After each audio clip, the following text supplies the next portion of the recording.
the new BUFORA journal as well. But can you please give a warm welcome back to Derrel Sims.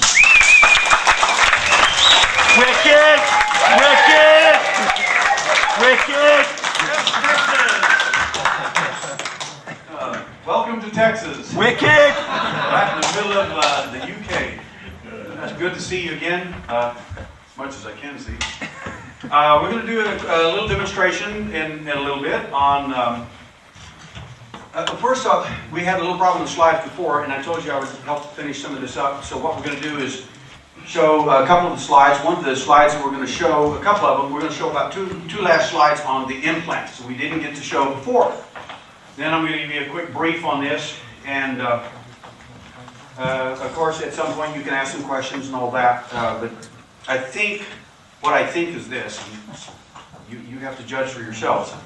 What I think is if you'll hold your questions and watch a lot of these slides, and we're going to do some demonstrations on. We have a lovely volunteer and her mate, and I'll tell you, they're great people.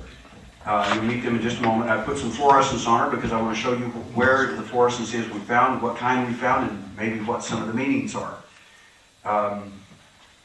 These last two slides on the implants are kind of important, because these are the implants that trouble me more than any of them. So if you turn this light down a little bit, I'll show you the first slide. First slide shows a drawing. This drawing is made by my daughter, who's an artist, from a lady who described them retrieving a fetus. And of course, the lady is quite distraught and all that. You hear these stories all the time in ufology. MUFON, not long ago, the Mutual UFO Network, had some doctors look into these cases and basically said there is no real rationale to accept them. They are spontaneous abortion, they are abortion, or they are mistaken. They are various different reasons. Because, I mean, basically, where's the baby? That sort of thing. Well, my contention is that many of these abductees are actually still telling the truth. And I think women probably know more about their bodies than a lot of doctors do. In some respects, you tend to know if you're pregnant or not. You tend to know various things. And so what I want to bring to you here for just a moment are a couple of illustrations of some things that I talked about implants being possibly things that were implanted in you or embedded in rare cases, and they are rare, believe me. This stuff is quite rare. It is. Every abductee out there, I guarantee you, sends me an x-ray and knows me. I think I've got implants, well, I think you don't. So, I guarantee you, this stuff is it's just not widespread, not like people think. But this phenomenon is most troubling, of course, and these women do report this, and I am happy to report that we may have a case that will show these ladies have been telling the truth.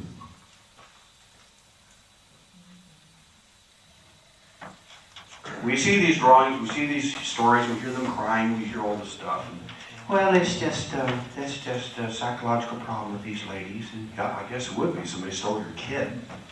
Kind of messed me up a little bit. But the question remains is, where is the baby? Well, I had another story from one of these alleged alien pregnancies, artificial insemination cases. And in this particular case, the lady furnished me the sonograms. Would that interest me? It sure did.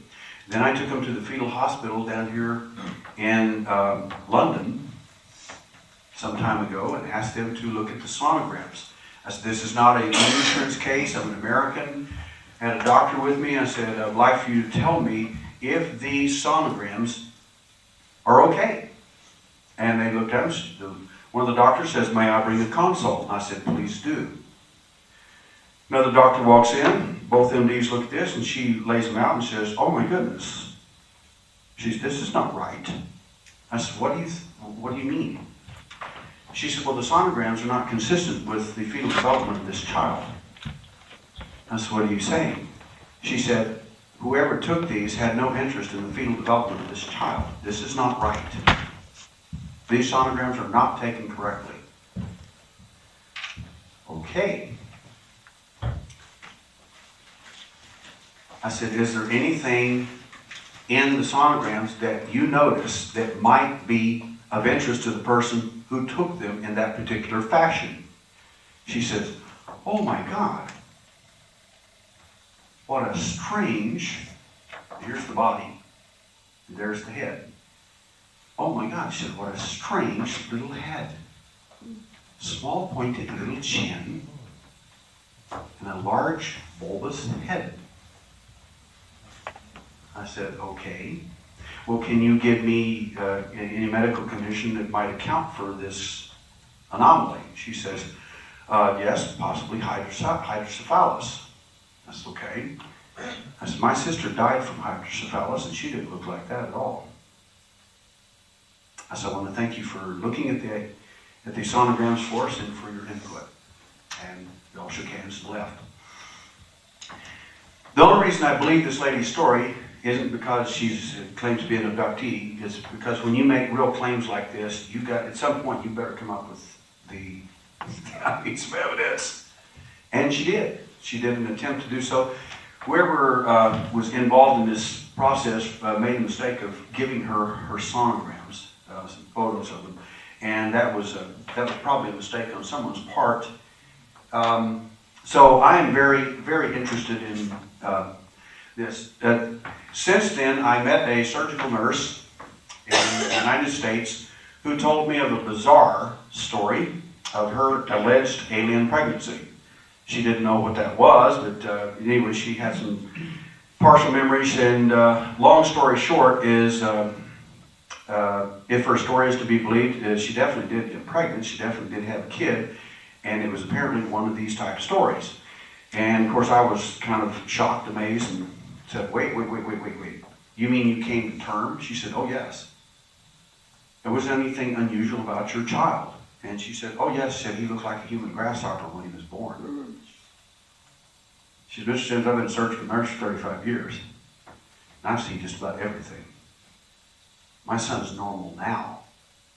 I said, has he had a difficult time growing up? She said, he spent most of his life in prison.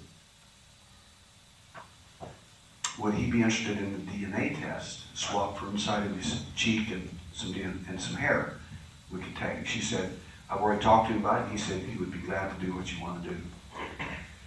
Well, first of all, I don't think we're going to find an alien baby. I don't think that's it. I don't think that's what you're going to find. I think what you're going to find is the daddy, that the husband and woman is not the father. But that's not going to surprise any doctor. They're going to say, well, she's been sleeping with somebody. But in some of these cases, my prediction, and this is just a prediction, is we're going to find that the mommy is not the mother. That she's the incubator. When I say artificial insemination, that's what I mean. Now, what does all that mean? I have no idea. What I'm saying is that we have 3 cases of people who allege full pregnancies from this experience already. Let's see again what they can produce. Let's see what this story produces. How valid is it? We don't know yet. Do some DNA tests, we'll find some things out. We may get surprises. I don't know. We may not. But that's what investigation is about. You look and see what's there. And I suspect these people are, like I said, many of them are making valid claims. They just don't know how to articulate that. One of the things that's rather interesting, we'll go right into some fluorescence. This is a discovery I made in 1992. Fluorescence is a phenomenon that we found on, in fact, it was a millionaire woman that I found it on first. And as soon as I found it on her inside of her arm, and she freaked out, literally, ran to the bathroom, started scrubbing. You know, they often do this, just like a rape victim. It's like, and the harder they rub, the worse it gets. It's like they're drumming up memory from events. But anyway, so fluorescence is a rather remarkable thing. In the ultraviolet range here, 400 nanometers and smaller, you have invisible light in the ultraviolet range. That's where this stuff shows up. If you don't have a black light, you don't see it. I've had investigators say, how come we never found it? I said, you ever use a black light? No. Duh. Does anybody miss anything there?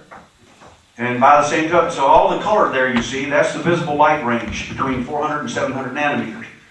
When you get on the other side, you've got infrared. And we also found some phenomena as well there. So I'm not sure yet what all that means, but we're working on it. We do have some, we did send some samples out once and they did not get processed right. I was very upset by that. Fortunately, we do have some new sample and we will have those tested at a university.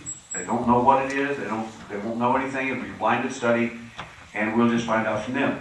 We did have one scientist that gave us a small piece of equipment that allowed us to do some field testing to at least find out what range the fluorophores are going to emit. So that'll give us some clues in the field. So I'm real happy with this. I mean, I'm just real excited. This is very good. Got to have a black light, you're not going to see this stuff. There's fluorescence all over this lady's foot. It's not one of our abductees. Like that investigator said, how come I never saw it? If you don't use a black light, you're not going to see anything in the invisible range. You're just not going to see it there. If you use a black light in the desert, you'll take, like the scorpion up there, you turn a black light on at night in the desert in New Mexico, I guarantee, or West Texas, there's a scorpion out there, you'll see him very easily because he'll light up. One of the remarkable things that I discovered some time ago, and I talked to my friend Ted Oliphant, the Fife, Alabama police officer who was quite famous for bringing a lot of the cattle mutilation stuff to light, so to speak.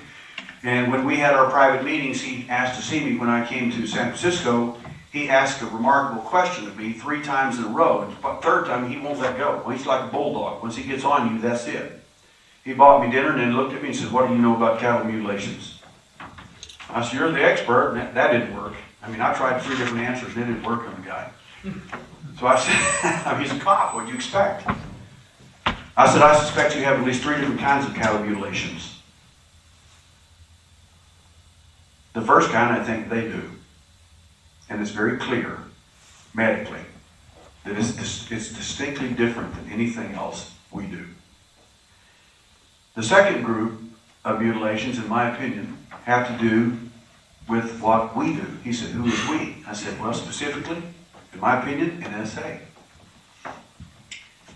The third group of mutilations, I suspect, are done by oddballs out there who actually worship these entities, think they're gods or whatever, and they do this stuff in order to make themselves, it's like establishing rapport in hopes that they'll come pick them up so they can all have a big talk about, how to save the earth and all that. Like news for you. If that happens, you're going to end up on the slab just like everybody else. They don't think anything different of you than they do anybody. It's just business. It's just the way they do it. The reason I bring this up in the fluorescence part of the demonstration is that on the cattle, I looked at Ted and I said, I suspect your cattle glow in the dark. And his face turned white as a sheet. He said, what color? So I told him. He said, how did you find that out? I said, how did you know to ask me the question? He just smiled. I said, our cattle glow in the dark too. What cattle is that? He said, are you telling me abductees have got fluorescence on? I said, yes. What's the duration? I said, usually less than 24 hours, sometimes up to 2 weeks. Is there a pattern? Yes. Are there different colors? Yes. Oh my God. Can we have dinner again? Tell me please. We've had, and that's going to be the book, that whole story of the book is fascinating. And this guy's tough as nails. I'm telling you. You do not want to meet this guy and be on the other side of the fence with him. He's tough as, he's a cop. I mean, he's a good cop. He's ex-cop. So, fluorescence has been found on cattle that were pre-mutilated. In other words, farmers noticed their cows. Somebody, I don't know why, put up a black light one night when they're running them through the chute. Noticed some of the cattle had already had fluorescence on them. Later they found those same cattle mutilated. Who did it? I don't know. I wasn't there. Somebody did. But there are very distinct patterns. Fluorescence. What in the world is fluorescence about? And what can you do with fluorescence? Let's do a quick demonstration here real quick. Let's leave the lights down. And could I get my volunteer to come up here, please? Here we go. Give her a big hand. She volunteered.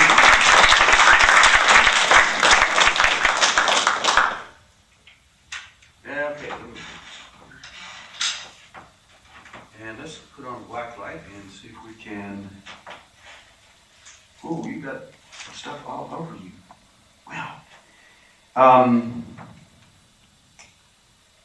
If you would, can everybody see her arm right here? You see that right there? That little bright light on her arm? Okay, that little bright light on her arm, sometimes abductees will report they usually don't call it a needle hole. They just notice they have a little mosquito bite right over the bicep. And it's many times right over the vein in that bicep. And sometimes when that little, we suspect it might be a needle hole. We don't know. We just suspect it might. But you'll find sometimes, if you get there early enough, that whatever was injected oozes out back onto the skin, and it has that, it usually is that bright green fluorophore. Sometimes you'll see 3 little marks on the arm. Again, 3 mosquito bites. But if you don't use a black light, you're not going to see anything but 3 little mosquito bites in a triangular form. One thing we found on a lady once, if I can put your hair back there, you lady, thank you. Turn toward the audience this way. On one lady, and we have no idea what that was all about, and I didn't draw it very beautifully here on this lady, but there was a crescent moon on the back of the lady's, right behind her ear, just slightly behind and beneath her ear.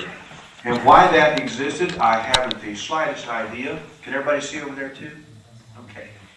And there again, we have no idea. The difference between some of these are procedural, and some of them are due to contact. For instance, I wish your hand up like that if you would. Whenever, and someone tells us that they actually, I held this little arm and it took me over here and we did this and we did that or whatever. The very first thing I'm going to do if I've got you within less than 24 hours is to check, and you will invariably find a bright green fluorescence material embedded in the person's skin. And you can't get this stuff off. We've had doctors try every solvent you can imagine, and they have not been able to remove it. It will finally get absorbed by the human body, and usually in several hours. Its earliest time is actually about 8 hours, and usually about 24 hours it's gone. In rare cases, it will last up to 2 weeks, but that's pretty rare. But it's real interesting is that they sometimes will also describe the entity holding them down across the neck, this sort of thing, and you'll actually see 3 long fingers in fluorescence across their neck where they were actually held down. I mean, if they were making it up, they sure did a good job. Another thing I found, this was most curious because I found this mark on a doctor of all places in Phoenix, Arizona. And she looked at me and said, "What the blank is that?" And I said, "I have no idea." And what we found on her was this straight mark and 3 marks beneath it. And the story gets more interesting. If you move this way, just a little bit. There you go. Just move your arm. There you go. Let everybody else sit over there. Everybody sit over there too? Yeah. Okay. After I worked with the doctor for several hours, I went back to Houston. I flew out the next morning, and she called me a little over 3 days later. And she said, "Mr. Sims?" I said, "Yes, ma'am. I've been missing for 3 days." I said, "Well, why did you do that?" She said, "I'm not really sure." I said, "Okay." And she said, "Mr. Sims, I have fluorescence across my face, all across my breast, my chest, my stomach, tops of my thighs, my shins, my knees, tops of my feet. I said, "You also have your pubic hair?" And she said, "Yes." I said, "Do you have it even further in?" She says, "Yes, I do." "Would you provide me a sample?" She said, "I already have. I made you some slides." I love doctors who get abducted. They do everything right. Whew, man, she was so fun. So I was just delighted, and I said, "Well, I didn't get you anything for Christmas, you know."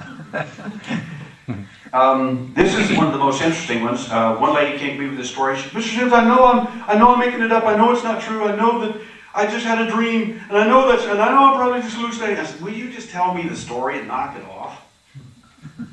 "They made me hold this thing, and this little tiny one it is looked so ugly, and I didn't want to do it." And they looked at me and said, "If you don't hold it, it's going to die." It's just, I don't know what to do, so I finally did, and I held it. I said, "How did you hold it? Did you toss it in your hands? Did you swing it back and forth? What did you do?" "No, I just used my left hand and I held it and I put it over here." And I said, "Show me exactly." I made her go through great detail to show me this.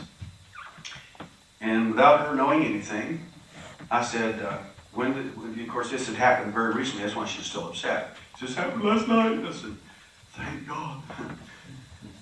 "Let's look for evidence." So I said, "Where exactly did you place that?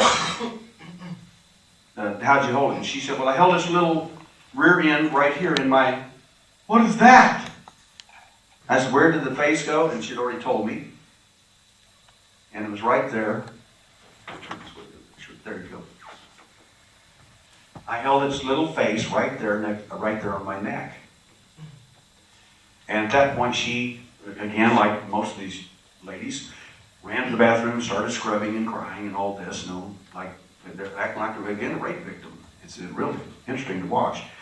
You can't get the stuff off. The more you scrub, the better it gets, So we like to take samples from people, especially that have gone through events like this, and if we have a credible possibility that you really had an experience and there is real fluorescence there, of course we'll obviously want to check it.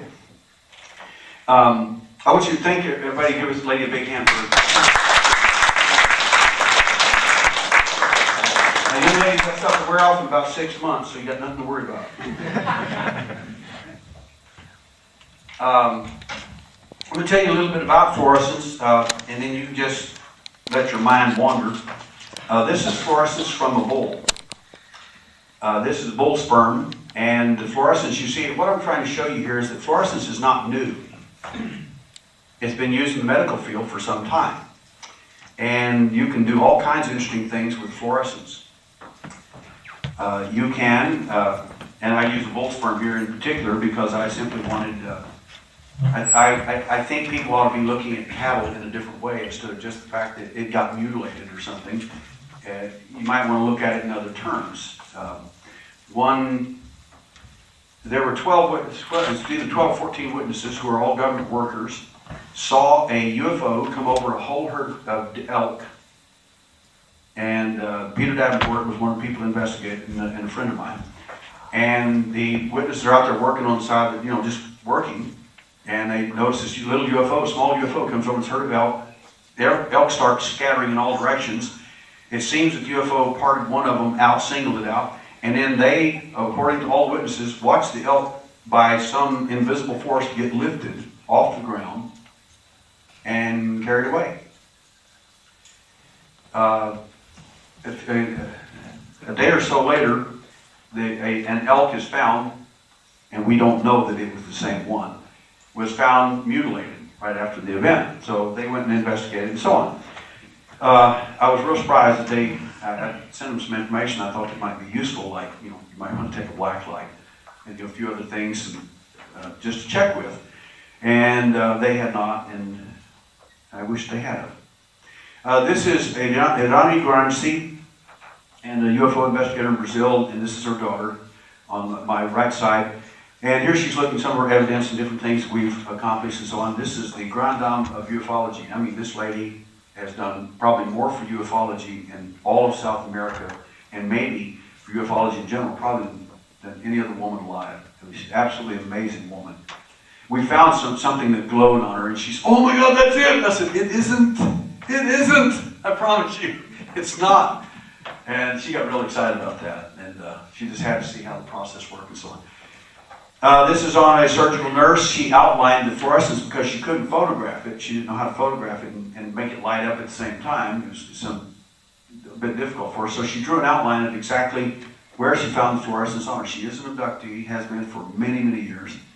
I think she's 67 years old right now. They quit picking you up after you quit the county. After that certain time. Not always. We've got people up to 89 and they're still picking up.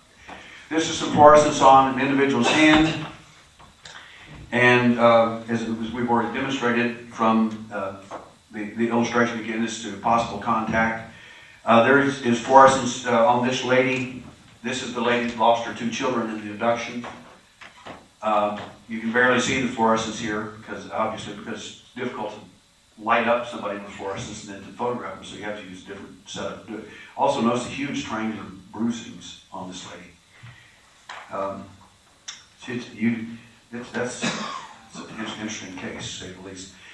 So we found all kinds of fluorescence. The first one we found, actually the first fluorescent thing we found on the lady, the millionaire, it was it was like a heart there, but actually it was a Mandelbrot set on the inside of her arm, which is, and those of you who know anything about that, in fractal geometry is a pretty interesting object. So you can take fluorescence and DNA tagging. You can do all kinds of stuff. You can tag cells of various kinds. You can take things like carcinomas and you can fluoresce them as well. That might be useful to see it, to check its growth and things like that. My wife's father died from a carcinoma. And so there are all kinds of things that fluorescence can be used for. You can get very, very specific with this stuff. It's fascinating, absolutely fascinating. Then there are the scoop marks. The interesting thing about this guy, this is described as a dermatological punch, like they just scoop out a little section of skin and haul off with it, and nobody really knows why. This guy's got 3. What's incredible about it is this one was the first time they came, this is the second time they came, this is the third time. These were all several years apart. So he said, well, at least they're getting them all in a pretty straight line. And he's a semi-famous person. He's a writer, does not want to be identified. And a real great sense of humor, a hilarious guy. And gave me permission to use these marks as well. And there's other kind of marks that show up on people. This is a college student in Tyler, Texas. And the marks on his back are identical to the marks here. 4 years later on another guy in Houston, Texas. They're not similar, they are identical. The computer overlay shows these marks are identical. Whatever made one apparently made the other. And then it shows up on another guy in Missouri. I mean, this goes on. Then this mark is this is one of the few people in ufology that is a mental patient. Oh, they're probably all crazy. This one is. Certifiably. As soon as I saw him, oh my goodness. I said, did you bring any medical records with you? Why should I? Have a seat. Who's your psychiatrist? What makes you think I got a psychiatrist? Answer my question. So he told me. I said, she worked with MHMR in Houston. Yes. What's your phone number?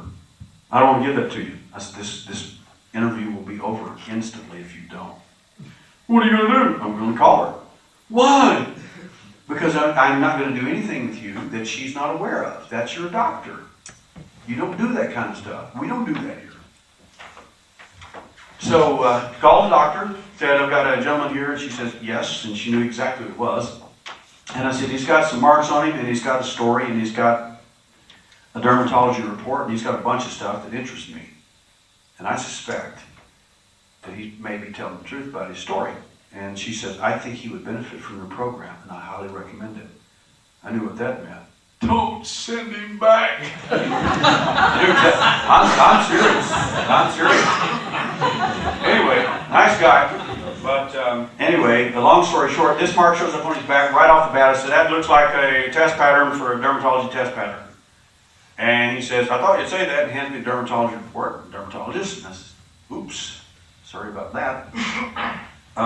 This mark showed up on him on his back during their second child. Those marks showed up on the inside of his wife's thighs during their first child. She's an abductee. She's now deceased. These marks showed up on the inside of his psychiatrist's thighs during her first child. Now you're talking to this nut who's obviously certifiably, he's got some major problems. Serious problems. And you got the same marks on you and the same story he does, and he's crazy and you're not. You're the doctor. What do you say? What do you do? She actually told him about the marks. Because then to him, that means I'm not nuts. No, you still are. You're just having some experiences as well. You've still got your problems. But this mark shows up on the dermatologist's back. Several weeks later, his wife found it on his back while they're out sunbathing out by Galveston, Texas. That was weird. Some of the stuff just gets really weird, folks. I don't have explanations for all this stuff. I just work here. These are some cases out of Brazil where some of this stuff gets a little rough, and some of the marks are, you don't want to see Dr. Carla Turner and her husband. You say something to them, and I guarantee you that Elton would jerk your shirt up and show you stuff that would scare you. Could be self-inflicted, but I don't think so. Anybody knows Carla Turner and her husband knows better than that. You tell me you've been abducted, I want to see evidence. I don't want to hear your story. I don't hear some water. I saw a bright light in the sky. I don't want to know. I want to see evidence. I've already told you that evidence is in or around or near abductees. It is. The smell of sulfur. Sulfur itself does not smell, but when mixed with water or other substances, it has a horrible smell. There will be a smell of sulfur on your hands if you touch one of these guys recently. Or it'll be at the side of your bed. You can smell the floor if you walked on it. We actually have a footprint of one of them. Most people don't know what an alien's foot. Does anybody know what an alien's foot really looks like? No. Most people don't know that. Now all of you don't. No, I'm just kidding. It looks kind of like a duck. It's really weird looking. If we have time, I'll show something like that. But anyway, so some of these marks, they're decidedly could be self-induced, or somebody could have done it to them, to make a story. This person was shaking and crying when they showed this to me as an MD whose standards set the psychiatric standards for the state of California was talking to me. He supports our work totally. And this person was just shaking in tears as they gave me the photographs of what happened to him in their event. And it was just awful. Not all events are negative. They are not. They are not all negative. Some of them are. The individual weighs about 300 pounds in Missouri. He said, Mr. Sims, I can't go tell my doctor this. He said, if I showed my doctor this, what happened? I said, they'd send you psych ward for self-mutilation. It's on your chest. You did it with a cigarette. You need help. He said, what am I going to do? I said, keep your big mouth shut. I said, not many doctors. You can talk to our doctors about it in a minute, but I wouldn't go downtown. Say, look what the aliens did to me. Get this one. Bring the net. You're not going to be welcomed. It doesn't work that way. Don't ever go to a doctor and say, I got alien implants. Don't say stuff like that, because probably it's not true anyway. If you do, call me. I'll help you. We've got people that'll talk to you. This is called dermographia. This is a case in El Paso. A 17-year-old girl, her mother and one of my female investigators took the pictures. I was not present. She says they did this to me. I watched her very carefully. I said, no, they didn't. Yes, they did. No, they didn't. And you tell me what happened. I did it. I know that. But what happens? Her case is really, really different. He instructs her what to do, and she does it to herself. Now, that could clearly be a psychological problem. She needs some serious help and all that. We've talked to Mom about this, of course. Delightful young lady, just funny as she could be, as natural and normal as anything in the world, and marking herself absolutely to pieces. But the alien is not doing that to her. She says he's causing her to do it. That may be true. I don't know. I wasn't there. But just give this to you as an illustration of stuff that can happen. And I have no idea whether the alien is involved in this or not. I don't know. This is one of the most disturbing cases that I've ever seen because my daughter-in-law, Brazilian, she fled Brazil to get away from them, came to our home and found that hey, they can travel. You know, it's a frequent flyer program. They followed her. And her events continued. As soon as she came, I saw this thing on the back of her neck. I said, what in the world is that? Where'd you get the tattoo? It's just not a tattoo. That's what he's saying. So, I mean, I can get tough with her just like I do anybody. You claim abduction, you've got to be questioned.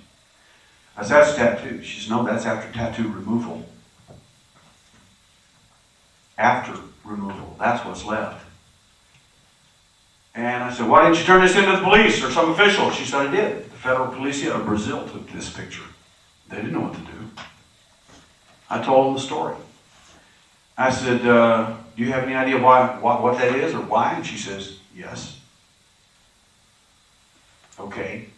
Why do you think that is? She says, the one who did this, and she described a different entity involved, one little higher up on the food chain, that you belong to him. Think of it as a brand. I said, well, it looks like you probably went down and got a tattoo on the side of your neck's what it looks like. She says, I have a severe phobia of tattoos, and so does my mother, who's also an abducted. I already know all this, believe me. I know these people. It's my partner. How do I not know? So she's had some events since then have just been absolutely horrific. I mean, I can't even begin to tell you some of the stuff this poor girl's gone through. And listen to these people waking up in the middle of the night screaming the most god-awful screams you've ever heard in your life. You just can't appreciate it, do you? Like in the same room, in the same house. Some people think maybe these markings they're putting on us has to do with the 666 thing. I seriously doubt that. We look at all kinds of things as well. The Mongolian blue spot and the things that show up on people through birth and birthmarks and so on. We look at all kinds of things that has nothing to do with anything alien, but we do consider looking at everything. What's the bottom line? Bottom line is you should keep everything should be in your hands. You should take control of your life, not leave it in the hands of me or anyone else, but take responsibility for your life. That's what it's all about. And the fact is, have the aliens impressed me? Not yet. I think they fell down on the job a couple of times. I've been doing this for 38 years. I was a captive audience, and I haven't been impressed yet. Well, they're all smarter than us. Well, according to Linda Moulton Howe, who describes my senior investigator as the smartest, clearest-headed abductee she's ever met in her entire life. He will testify to you and say to you that the small grays, the little guys, are dumber than dirt. In fact, he said if they were in an unlocked room and not given instructions on how to get the doorknob open, they'd starve to death. And he'll tell you that in a minute. And he has no prejudice against them whatsoever. In fact, they seem to like him. He's very amiable. When they get him, they just like him. Half the time, they don't even paralyze the guy. Just let's go. He's just a real gentle soul. He really is. I'm not sure what the caption is. It says wonderful, great for showing how great we are as aliens welcoming Earth and so on. But what it means to me is simply that somebody fell down on the job. It didn't work. I'm not impressed. Not so far. So are they here to help us or save us? That's a little mousetrap I drew on the outside of the UFO. Come on in. Put your finger here. I'm not sure that all the events that and this is cute. What do we do for you? What do we do for you? We kind of protect you and help you out here. You can hide, and we'll keep you anonymous for the rest of the world. Nobody's going to tell everybody who you are. We're not going to divulge names for doctors or professors or other people helping. We want to help you with your self-image. A lot of people end up real beat up this way, and We like people getting help if they need it. That's good, it's powerful, and everything's going to be okay. It is a part of change, you see. I don't care if it's negative, I don't care if it's positive, I don't care what you think. The fact is, you should make the best out of whatever it is. It's simply called life, and that's it. Could you put that other tray on right now, Matthew?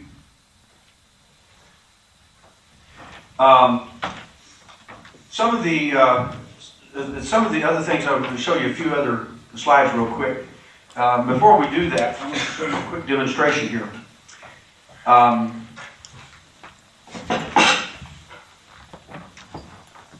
This is not like rocket science. This is like just a quick, simple little metaphor. It's just kind of a fun thing. There are a lot of people who think the UFOs come from wherever, time, wherever. There are all kinds of theories. This is aluminum. It's an aluminum tube. This may illustrate just metaphorically that UFOs may be using technology, skills, and things like that, laws we currently have that we simply are not using and maybe don't even know about, or at least didn't know until recently. This is just a metal tube. That's aluminum. That's all it is. You drop something through an aluminum tube, it drops just like normal speed. That's what's supposed to happen. That's what gravity's all about. However, when you take a diagnetic magnet, which is, let's see, we got something metal here. Some ferrous. Ooh, there, that's good. Almost picked this thing up. When you take a diagnetic magnet and place it inside the circle of an aluminum tube, you create an eddy field, which allows this thing to slow down tremendously. I wonder if there's a process to speed it up. It's just a metaphor, it's not science. But this little simple process that somebody discovered playing around with various kinds of magnets has got at least 3 major companies building trains with track that are made from aluminum with diagnetic magnet wheels that cause the train to float. How much energy does it take to push a train that's floating? You could probably do it yourself. Kind of neat stuff, huh? It's just an eddy current, but it slows it down. I wonder if there's other things that might speed it up. This is not like it's futuristic science from another dimension. It's really not that big a deal. This is an implant that I brought that is an animal implant. I used to raise exotic animals, tigers, lions, huge pythons, all kinds of stuff. And this is an injectable one, and it's just a real simple little deal. It's just a little tiny thing about 5/8 of an inch long, and it goes inside this needle. You just inject it in the neck of your horse or your exotic animal, expensive animal, because if somebody steals it, these animals now have to be checked. And right off the bat, you can find out who got your animal real quick once it's checked. The vets are going to check it and all kinds of. It's a good system. The only problem is the United States government is suggesting we might need to put these in your kit. Any volunteers? They're not talking about this one. They're talking about other kinds of products similar to the Digital Angel. I think that is one of the biggest mistakes anybody. Now here's the argument for it. Implants are wonderful because you can put them in luggage, and your luggage got lost, right? Don't you want to know where it's at? Isn't that great? We'll know right off the bat where they're at. We can track that thing with GPS. We've got this down. Now let's put this in your little baby, in case the baby ever gets abducted by some bad man. We'll be able to find your kid. That sounds logical, doesn't it? The problem is, once they start putting these things in people, I'll bet you any amount of money you want to bet, and I'm not a betting man, and I'll win. And once they start putting these things in people, it's going to be a federal crime for you to remove it. And when you get bigger, and you don't have a problem with people running off with you, this would be a good thing for husbands and wives, wouldn't it? You could check them out. Where you at last night? No, maybe we better not have that. So that is an idea that's put forth by the government and so on, and it's that's a big mistake in my opinion. So I'm going to do another quick demonstration here. Stillman right here. Yeah. This is the other half of this incredible couple. Give them a big hand. This is a radiation detector. And what we're going to do, check you for. You haven't worked at a nuclear plant or anything lately, have you? No. Maybe I'll stand over here and do that. This just detects radiation. That clicking you hear is normal. That little click every once in a while is normal background radiation.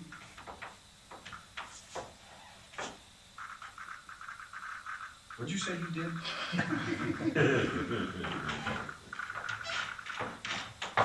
This little lantern mantle is legal to sell in California because it is radioactive. When you hear that on your mate, run! No, I'm serious. We do check people that claim abduction and so on. You know, they can't. Especially, we check them with this, especially if they've had physical contact with the craft. Why? Because people who have in the past had contact with the craft or got too close to it, like tried to touch it or something, usually get a blast or something, or one guy got a burn across his chest with a lot of little dots across it, and he kind of glowed in the dark for a while. So you might want to kind of run with that. This is kind of fun. This is the famous implant.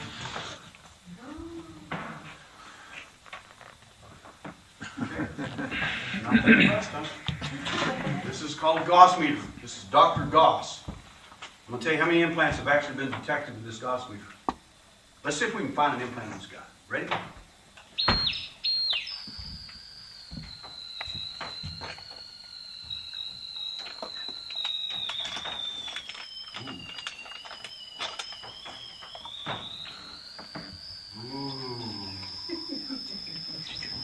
Man, I'll tell you, this guy's hot.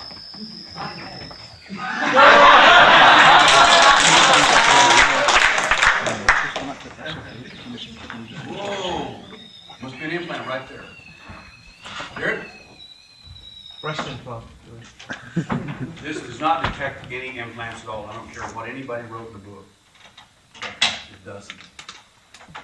So I went down and got the better model. This one lights up. I'll show you exactly how we're going to find your implants on. I'll even help him out. Ooh, lighting up right there. Gauss meters do not detect implants. They detect small Gauss fields. Implants don't have those fields.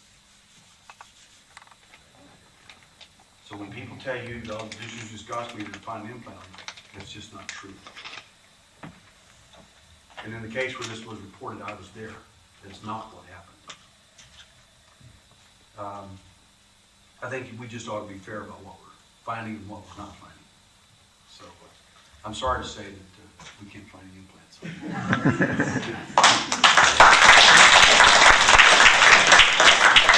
Good man. And now they both glow in the dark. Infrared, ultraviolet, and they've got it all. Wonderful people. For those of you who actually have asked some of these questions before, I am a licensed private investigator. Yes, I do carry a gun. Not today. Not here. But I do a lot of background checks on people. I do a lot of different things. I'm multivariate. I bring all these talents to... I've also gone after some people as well, like people who are running from the law and they have bounties on them, that sort of thing. So. This is my senior investigator. He's a little blurred there. Better, your vision's getting messed up. But he's a genius IQ, brilliant guy, wonderful. This is one Linda House says is so incredible. And she said she's never met anybody like the guy. So he is so clear-headed about his events. We presented for Mensa. We do all kinds of stuff.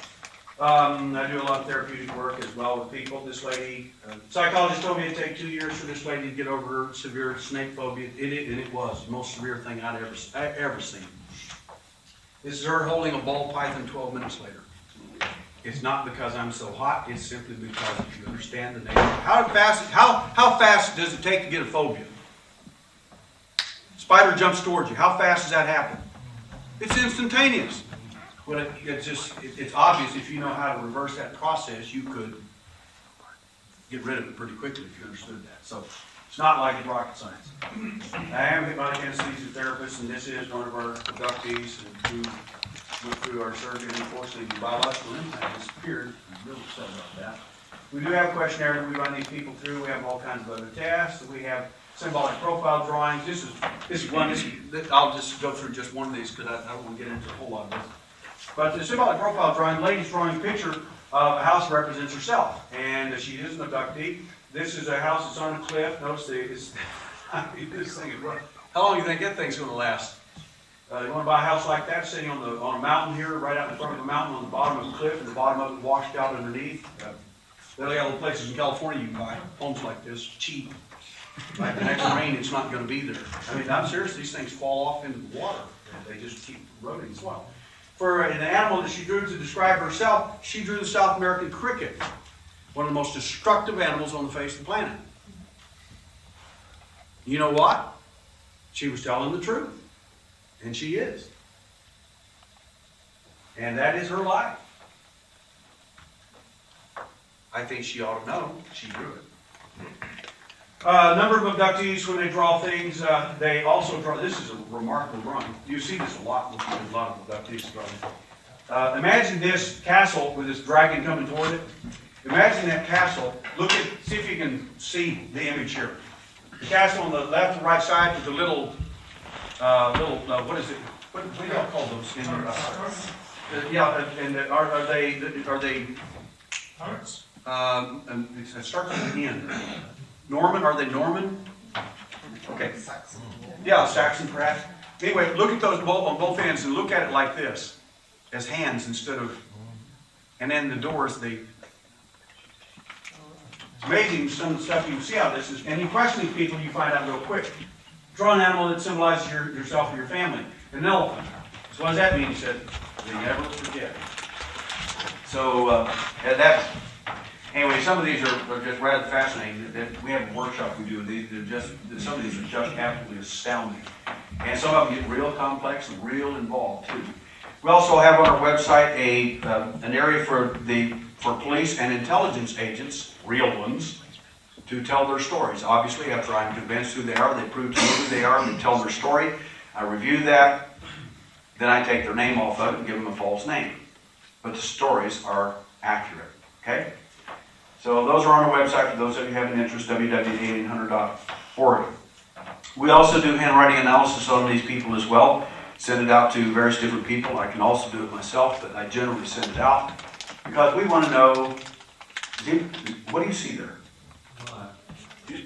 Somebody see a face? Yeah. Anybody else see anything else?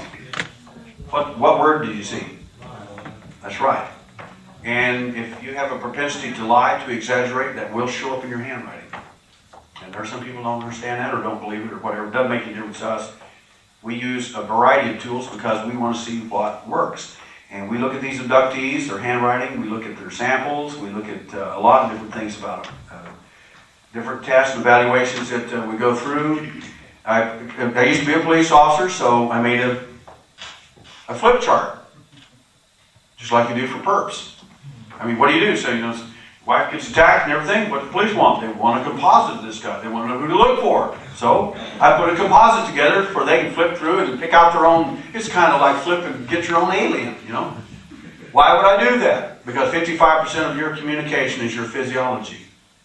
55% of your communication is your physiology. Ask any woman if that's true, husbands, boyfriends. I love you. Oh, that was good. Get on your knees, don't even say a word, and just look at her and watch what happens. She's like, are you nuts? No. So I watch these people. 38% of your communication is the tone, pitch, and timbre of your voice. Only 7% is the words, guys. What you do. Always all of that is important, okay? Now, when these people flip through this, if they're really abductees and they get to the right guy, guess what happens? Not even a word. I get 93% communication just in that one little gesture. Do you think cops don't notice that whenever you're looking at the perp that you're supposed to be looking at? And you're sitting there just flipping through, just complacent. Yeah, that's the guy. Yeah, I'm pretty sure that's him. Why does he not believe you? You just got raped and that's the guy? Why does he not believe you? No physiology. No tone, pitch, and timbre of voice change. He doesn't believe you at all. He won't. I'm telling you, he won't. So you assemble your own. And I put in a lot of fake ones. Why would I do that? Because there are fake people who will make up their own alien. And it's kind of neat to see them fail. And it's another way of having kind of fun too. It's just a little fun thing to mess with these people and tell them to get on down the road. There are rare cases where we do use hypnosis when they request it if their case is over. We use forensic standards when we do that. We use it to determine certain types of information about the events that can be tested in other ways. And if that doesn't show up, then it tells us more about whether you're credible or whether you're not. This being University of California at Berkeley speaking, we use all kinds of techniques to look at people. We look for, a lot of these abductees have got unusual abilities. Hate to use myself here, but a lot of these abductees don't want to be identified, so I use myself. I'm a 4th degree black belt in the martial arts. A lot of people don't say, what's so big deal, you know? Everybody's got a black belt in something. A black belt in eating, black belt in whatever. And that's true, but I've never had a lesson in my life. I have never had a teacher. We find that many abductees get picked up for various different reasons. One of the things that we find that is interesting in some of these cases, some of these people have abilities to learn or to acquire information quickly, rapidly, on a psychological or even physiological level with little or no training. So I use myself as an illustration here, and that's, of course, that's just one area too. I mean, there are others, but. And we did a firewalk one time, my wife, and she says, I've always wanted to do something like this, but I'm really afraid of this. Well, let's do it anyway. And then we went and did it together, walking hand in hand, all that. And the guy that was running this thing was George Bien, Dr. George Bien. He says, now Derrel, he said, I know you've done this before, so I don't want any fancy stuff. You know, it's okay. But I taught myself to firewalk when I was 13 years old. Tony Robbins was still in diapers at the time. So why did I want to do that? Because I just wanted to do it. Seemed like it would be a neat thing to do. So I did. My point is that it's not because I'm smart or it's not because I'm intelligent. It's simply because when something gets between me and what I want, I will do. Somehow I have an ability to truncate the process. Does that make sense? I will get there quick. That's all. It has nothing to do with IQ. Believe me, it's not that. It's not anything like that. We have people that are dumber than dirt that are abductees. There are people, I can't figure out how they found food to eat. And they're definitely abductees. If others are, we have people that are genius IQ. Most of them are normal people. Average in every sense of the word. But they process stuff differently. Kind of interesting. This gets kind of weird. This is a deer I caught and gave to a lady that went on a trip. This is a field trip we had with a bunch of investigators. It's one of 3 deer that I chased down and caught in my lifetime. I assure you, I do not have the ability to chase down deer and catch them. They're real fast, and I'm not. That is a fact of life. But I did do it 3 times. And anyway, we found a lot of different things out about abductees that are kind of weird. And we found that in some cases with abductees, animals have an affinity. I'm not talking about whether you like animals. I don't care about that. I care about whether animals like you or not, inordinately so, or have an extreme fear of you. This is my mountain lion, Quanah Parker, and we're communicating here. She's actually not mad. She's just making sure that I can communicate. This is a rattlesnake we found. I was gold hunting with an airline pilot friend of mine and another guy.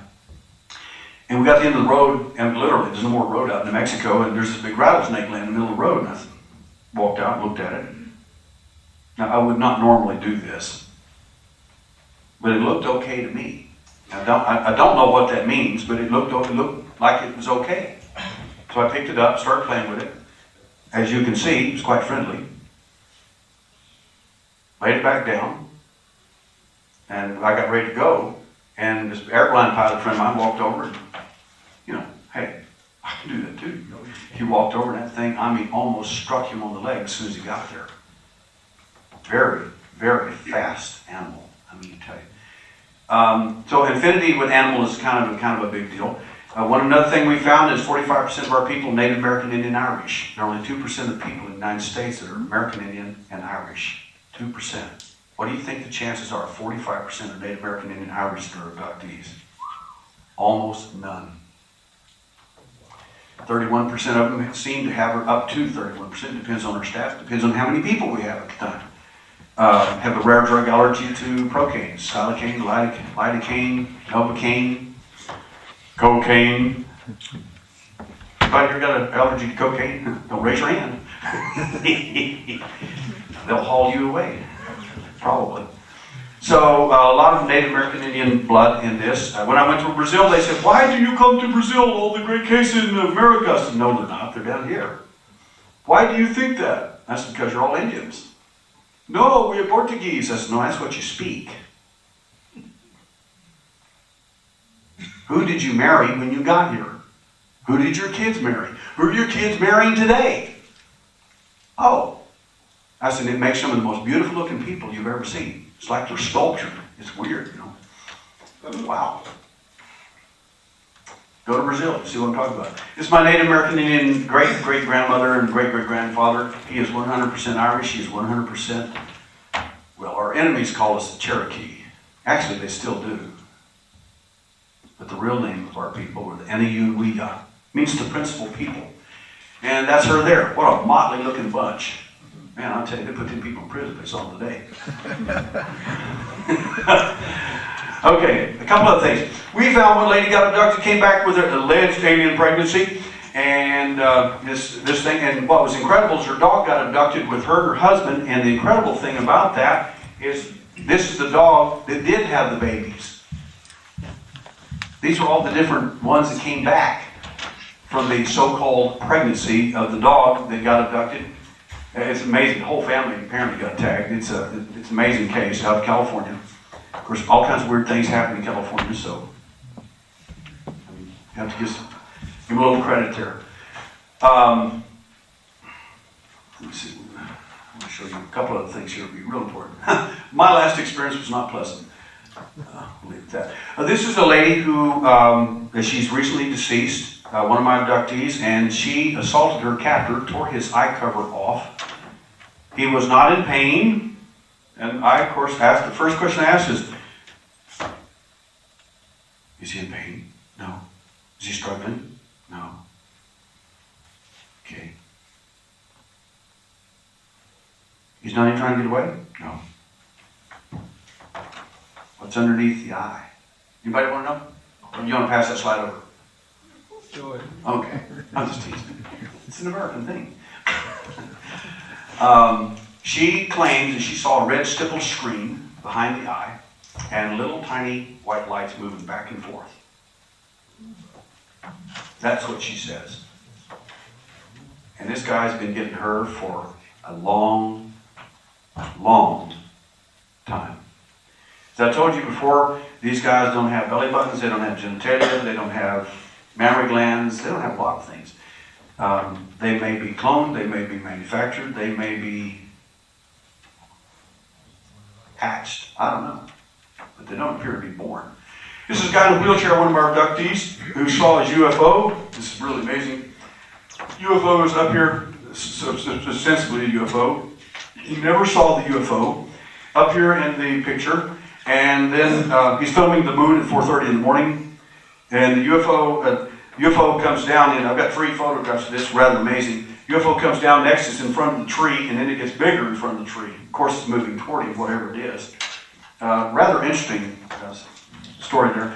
This is an incredible case of one of our abductees. She's a rancher, knocks on the window of her truck and says, "Are you okay?" She said, "Oh, I just fell asleep for a while. I'm just real tired, you know." He said, "What are you talking about?" "Well, I've just been asleep here for a little while." He said, "His truck's been on my land for 3 days. There hasn't been anybody in his truck. What are you talking about?" Another Travis Walton case, I guess.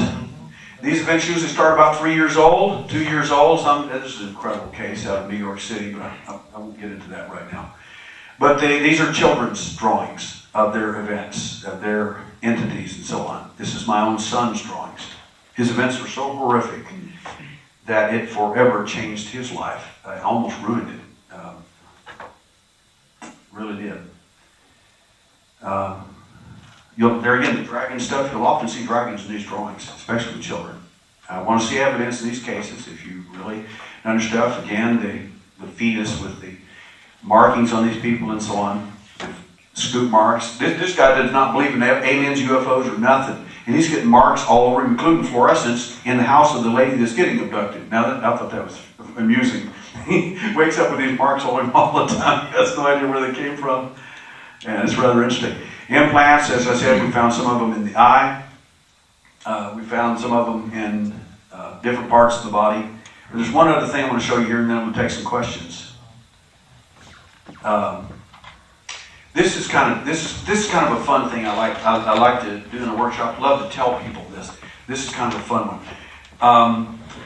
Has any of you ever felt like when you're outside you were watched?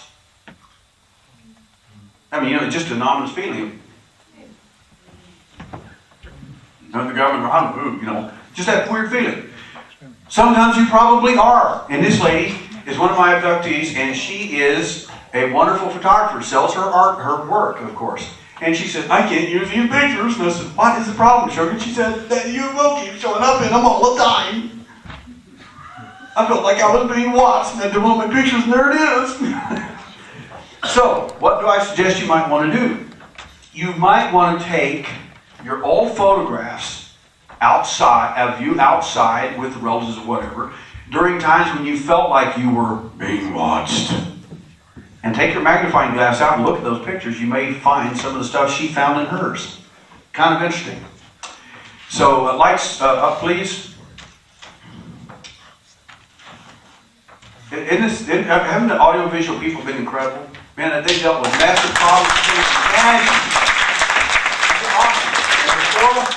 Okay, this is the best ladies I've spoken to twice for BUFORA, once in '97 at Hallam University and here. And in fact, there's a scientist came by who just happened to be walking by and says, "What the hell is all this?" I said, "I beg your pardon? What is all this stuff?" I said, "Well, it's just work we're doing here." And he says, "Well, that's all a bunch of bunk." And I said, "Really?" I said, "What are you degreed in?" He said, "I'm an engineer." I said, "No, you're not." "Yes, I am." "Nah." "I am." "No, you're not." "I am an engineer right here in the university." He's just really going on. I said, "Nah, you're not an engineer." "What makes you think I'm not an engineer?" I said, "Because engineers look at data. You have not looked at, even asked for one shred of data. 400 pages on my work alone, just in that one case. Technical data. You didn't even ask to look at it. You, sir, are a psychic." Because only a psychic can make those kind of predictions and know everything about everything, pull it all out of the air and know all the answers to everything. You're not an engineer, you're a psychic, and you're not even a good one, because you're still wrong. Now, that's a true story. True story. I was it before. He said, you think I can see some of the data? I said, "Now you're acting like an engineer." I said, "Of course you can. But you got to be nice." I love messing with people, I do. It's just a Texas thing, I guess. Do we have some questions? Ladies and gentlemen, before we ask questions, can we just show our appreciation for Derrel, because he's been fantastic.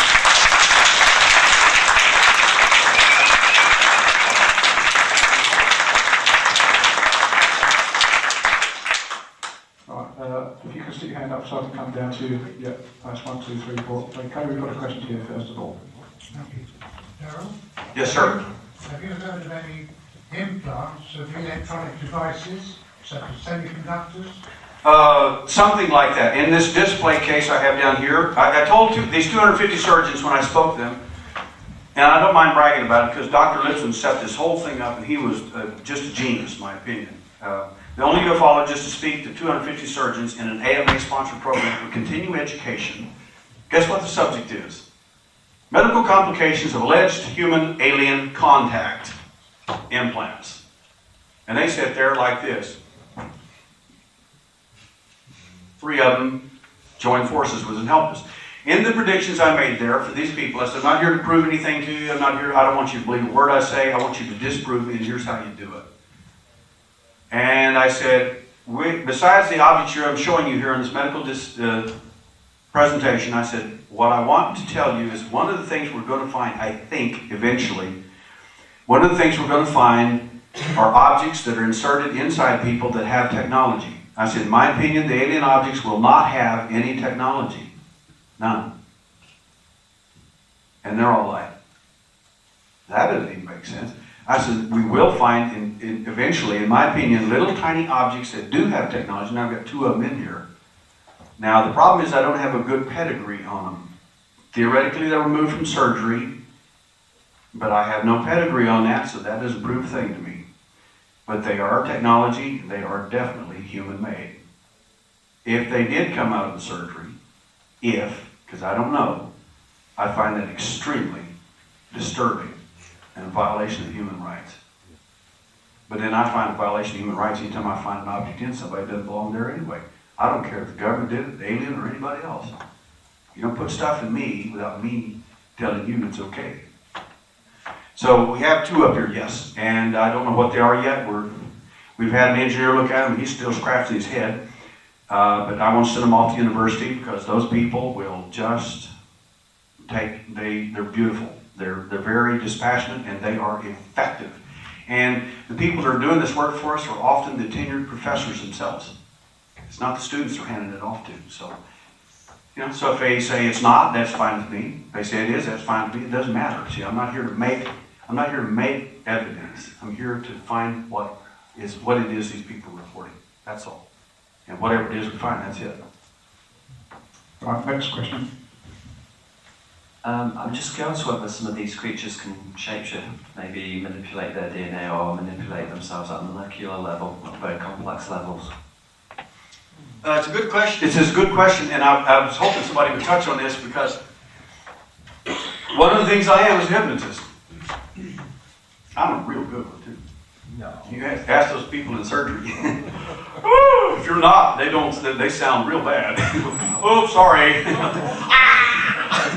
So you better be real good at what you do.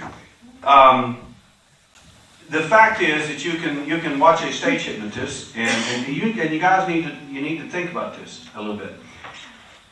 First, but let me back up. Let me go to my event when I was 3.5 years old. The last thing that happened when this entity standing, I was not afraid of it. I was not paralyzed. I was not all these night terrors. Forget all that stuff. I mean, that did not happen to me. I was hunting with a .22 rifle with 17 rounds in it, broad daylight in the desert, and got abducted. I was not having sleep paralysis while I was out walking around the desert. Forget it.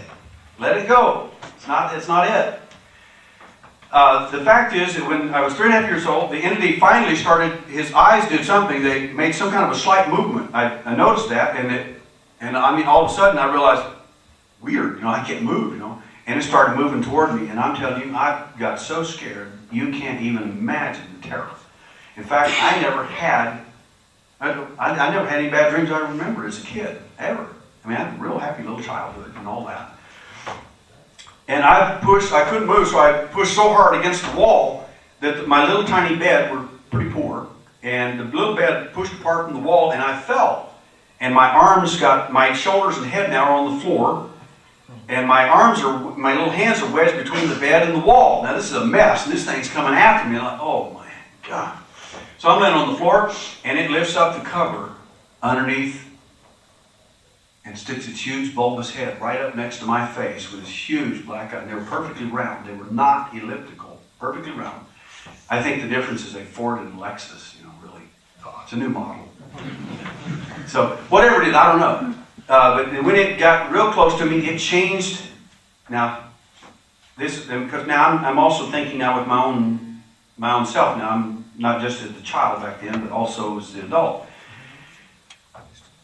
I think what he did, and I'm real sure of this for a lot of reasons, he tried to change my perception of him. He didn't shapeshift into anything. He was messing with me and left me with this incredible image of a horrific clown. How many abductees you know have clown phobias? Go ask. You will be shocked to find out how many of them, if they see a clown, they get freaked. Like that. Or they had a clown movie, a monster movie in about the 70s or 80s on TV in the United States, and it was a clown living under the under the sewers and things like that, and it would just stick its face out. And I'm telling you, man, I'll jump clean out of my hide. But I'll tell you, I kept shaking my little head back and forth. No, no, no, no. I kept yelling, just no, no. And the reason I did that was because I wanted to remember him for what he was, not for what he wanted me to think he was. If I could figure that out at 3.5, you can figure out what to do today. Does that make sense? Listen to me. Forget alien magic. Let's just talk hypnosis for a second. You can take a group of people, hypnotize that entire row of people right there, put them up here on stage, and say, I'm going to disappear. But you'll be able to see this handkerchief. And walk in front of them with a handkerchief. And they will sit there. Because all they see is a handkerchief moving across the floor in front of them. Now, do you really believe that I disappeared? Just messing with them. Does that make sense to you? Forget the alien magic. Just think of it as something else. That makes sense? I was thinking just possibly that in some instances or cases that maybe aliens could open or close DNA sequences. There are all kinds of ideas about aliens doing DNA stuff. We have several cases right now we're working on that if DNA is a part of it, it's going to show up. There again, I have my ideas about what I think we'll find, but that's not up to me. It's up to the DNA people. That's out of my control. I have nothing to do with it. Whatever hits the table, that is the truth. That's all there is to it. So you may be right. I don't know. We're going to find out. I think we're going to find out. Next question. I'll slow you two guys over as well. Behind me. You made reference to some beings, entities being behind the creatures that we've been seeing today, beings who are more intelligent. I wondered if you could just tell us a little bit more about who you think they are and what's going on there. Sneaky. Smart. These British. Who are they? Well, I honestly don't know who they all are. I have some theories about my own ideas about that. Most of them I've kept to myself my whole life. My mother she's 74 years old, just found out I was an abductee a few weeks ago where she's watching Discovery or some TV channel. Said, they said you're an abductee. So I was real upset that she found out about it, but she watches TV, what do they say? These entities, here's what I think. I'm going to tell you what I personally think. And it's like your nose. Everybody's got one. It's like an opinion. Everybody's got one. So, if it works for you, fine. If it doesn't, fly. Dream up your own. From my experience, this is the truth. To date. It's not the ultimate truth. I don't know everything, so I can't answer everything. I can give you maybe more answers than other people because I've had enough experiences, and my experiences, for the most part, were conscious. And let me reference that a little bit. In 1981, I was hit in a car accident by a truck, ran over mine. It messed me up. Had a radiculopathy on the left side, herniated disc, and messed me up pretty good. And so the surgeon, Dr. Albina, they had me on the table on anesthetic, whole 9 yards. I'm out, and they're all doing their thing. And in the middle of my, hang on here, in the middle of my surgery, I felt something was going wrong. Somebody in that room wasn't supposed to be there. And I got up, opened my eyes, meddled around, and got set up on the side of the bed. You could not believe the look on the face of the doctors, the anesthesiologist, and the nurses. Like, what is he? And I looked over at Dr. Alvina and says, "Who is that guy?"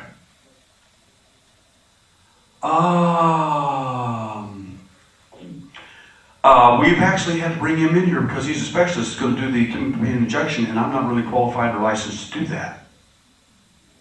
I said, "So you subbed the work out to someone else and didn't tell me about it." Kind of like that, yeah. Well, I knew that guy wasn't supposed to be in the room, and I woke up on an anesthetic just like that fast.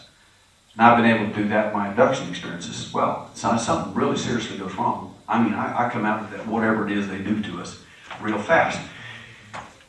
The little guys, in my opinion, this is not a moral judgment. If you think of this, then you missed my whole message. You missed it by 15 yards. The little guys are dumber than dirt. They are. They're made that way. They're made to do specific operations. Think of them as a 286 computer with legs. How much do you think you can put in that? Not a lot. The next guy above him, the little doctor type, looks kind of like him, but a little bit longer face. Super smart. He will solve problems. He knows, if you get anything done to you, he'll be usually the one who does it. I mean, he knows what to do. Smart. Real smart. So some of my detractors have said, "See there, he doesn't like the aliens. He said that was stupid." I didn't say that. I said they're just dense. And they are. Like Dale said, they couldn't get out of an unlocked room if you didn't give them instructions. They don't know what to do. Then there's a guy that's called the mantis bee. I didn't show you the picture of him, but I've got a picture of this one abductee drew this woman, drew herself nude on this slab, this huge mantis bee, I mean over the top of her. And I'm telling you, it's one of the scariest looking things I've ever seen. There are people who have wonderful experiences and terrible experiences.